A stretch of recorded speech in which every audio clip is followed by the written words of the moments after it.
Options.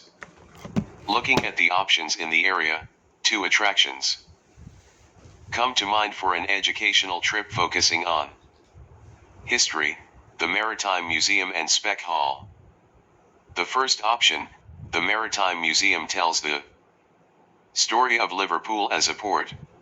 It also documents world history through its focus on the growth of international trade, including the slave trade, and changes in maritime technology. It would be very easy to create worksheets for individual groups, who could then make presentations to the class in a subsequent lesson.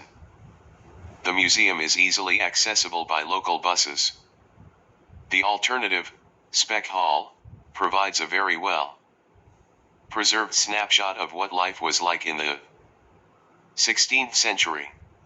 This would be a very useful trip for our students, as they study this period of history. Students would be able to study individual aspects of Tudor life, cooking, religion, transport, based on exhibits in the house. The hall's education section also gives excellent talks. Unfortunately, the house is only accessible by coach, which would add extra expense. Recommendation. In my opinion, the most interesting option is the Maritime Museum. The exhibits have a clear focus, but at the same time cover in a lot of different aspects of history, social, economic, and cultural. The Maritime Museum can also easily accommodate big groups of students and has better rates for groups, making it an ideal choice. It is also more easily accessible by local transport. Dear Sir or Madam, I am writing in response to your advert for teaching assistance for the International Summer Camp your company is organizing this summer. I am particularly interested in applying for a position as a sports teaching assistant, although I would be willing to work on the crafts side too. The reason why I think I would make a good member of your teaching team is that I am a member of several local sports clubs, including ones for swimming, athletics and badminton, and regularly help with training sessions for new members. Furthermore, last summer, I went on a training course for badminton instructors and am now qualified to teach juniors and adults. On the crafts side, I can paint in a variety of media and know how to weave, so I could help out with these activities if necessary. In addition to my qualifications, I have been to several summer camps myself and know the problems young people face when they are away from home. I think this experience could prove invaluable, should I get the opportunity to work for you. Ideally, I'd like to use my skills teaching swimming and badminton, but, as I have a wide knowledge of sports, I could help out with any sport from athletics to zorbing. I have enclosed a CV with further details and hope you find my application interesting. I look forward to hearing from you. Yours faithfully. Introduction. The purpose of this report is to assess the Science Museum suitability for school visits. Findings.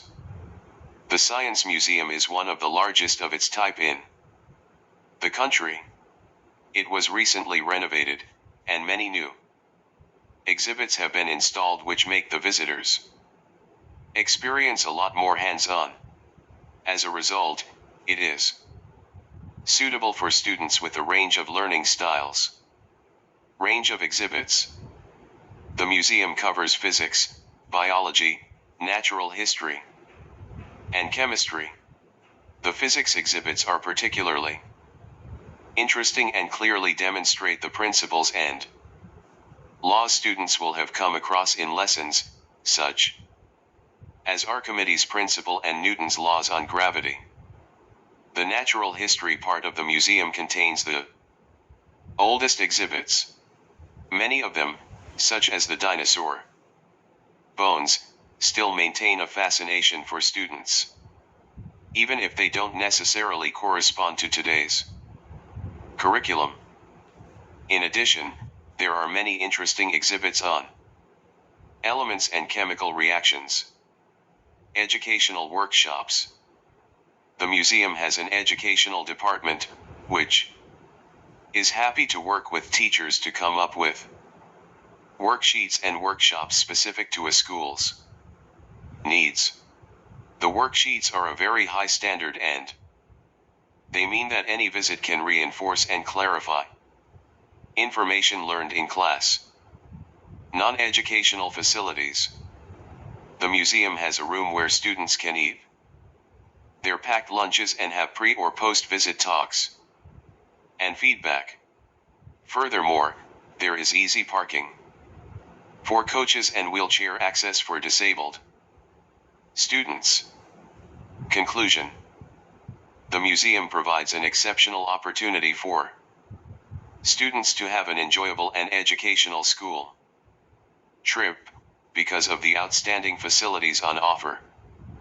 There are so many great film moments. However, for me, one of the best candidates for the Fantastic Films website is the scene from Singing in the Rain, where Gene Kelly sings the title song, Singing in the Rain. I know lots of people think the scene final dance scene in Dirty Dancing, where Johnny played by Patrick Swayze and baby Jennifer Grey danced to The Time of My Life, is the most iconic dance scene of all time, but I disagree, and would go so far as to suggest it's not included. In the Singing in the Rain scene, Don Lockwood, played by Gene Kelly, breaks into song to express his love for Kathy, Debbie Reynolds. He sings moving from pavement to a road full of puddles. Gene Kelly's dancing is fantastic and entertaining. The audience can also feel his happiness and can identify with his expression of newly found love. In contrast, the dancing in Dirty Dancing, while as technically accurate as Gene Kelly's, lacks a sense of joy. In this scene, Johnny goes on stage to perform the last dance of the season at a holiday resort. He pulls baby on stage with him. The dance itself is nothing special by today's standards and not as entertaining. I would also argue that the whole film is not as good as Singing in the Rain, in terms of plot and entertainment value. The latter is clearly an all-time classic, while Dirty Dancing is just a typical film from the 1980s. It is widely accepted that sport benefits people. We all know that it is good for our physical health, but it also helps us in less obvious ways, in terms of our mental health and in creating healthy communities by building up a community spirit. With regards to our mental health, sports often require a focus on an activity, for example hitting a ball or finding a foothold in a rock face. This focus means we have to forget about whatever problems or emotions have been troubling us and concentrate on the activity we're involved in. It is hard to remember your negative emotions when you have to return a serve. The focus on activity also helps us in team sports. Winning as a team is more important than how you feel about your fellow teammates. However, the value to building community spirit is usually because local people support their local teams. They feel inspired by local action. The team doesn't have to be professional for this to happen. In fact, it doesn't have to be a team sport. Local fun runs in aid of the local hospital or dads versus children football. Matches all bring people together. Both aspects are important benefits of sport, but I think that probably community involvement provides the greatest benefit because it helps everyone, not just those who are good at sports. We spend around 8 hours a day in our workplaces, so having environments that are people friendly is very important for our health and well-being. Unfortunately, offices are too often harsh environments, with fluorescent lights, bare walls and unattractive views from the windows. However, there are things that can be done to improve things. One of the easiest things to do is improve the way offices are decorated.